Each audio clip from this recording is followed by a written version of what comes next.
মুসলমানদের সবচেয়ে বড় দুটি ধর্মীয় উৎসবের মধ্যে ঈদ উল ফিতর অন্যতম। ঈদ উল ফিতর অর্থ রোজা বা উপবাস ভাঙার আনন্দ। উৎসব বলতেই আমরা বুঝি নানা প্রস্তুতি, হৈ হৈ একটি পরিবেশ।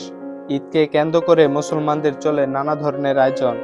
সবার আগে চলে নতুন জামা কেনাকাটার ধুম। এই সময় গরিব ধনী সামর্থ্য অনুযায়ী নতুন জামা কেনাকাটা করেন।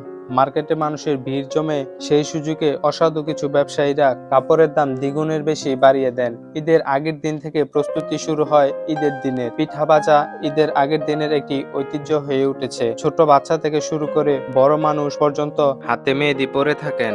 গোসল সেরে ঈদগাহ মাঠে যাওয়া, নামাজ আদায় করা, এটা মুসলমানদের ধর্মীয় আদেশ এবং সংস্কৃতি। নামাজ শেষে কোলাকুলি করা, কৌশল বিনিময় করা, সবাই সবার বাড়িতে দাওয়াত খাওয়া, বেড়াতে যাওয়া, এভাবে আনন্দ ভরপুর সারাটা দিন। ছোটদের বাড়ি বাড়ি নতুন জামা পরে যাওয়া এবং আত্মীয় স্বজন পাড়া প্রতিবেশীদের থেকে সালামি আদায় করা, এই সবকিছু ঈদের আনন্দকে আরো বাড়িয়ে তোলে।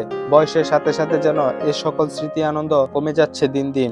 আগের মতো আর এই জমজমাটি নেই। এটা আমাদের সংস্কৃতি। ঈদের আনন্দ আমাদের ঐতিহ্য, তাই এই আনন্দকে সবার মাঝে ভাগ করে নেওয়া এবং বাড়িয়ে দেওয়া সবার দায়িত্বের মাঝে পড়ে। আমাদের আশেপাশের মানুষদের ঈদ কেমন কাটছে তা আমাদের খোঁজ খবর নেওয়া, এটা আমাদের নৈতিক দায়িত্ব।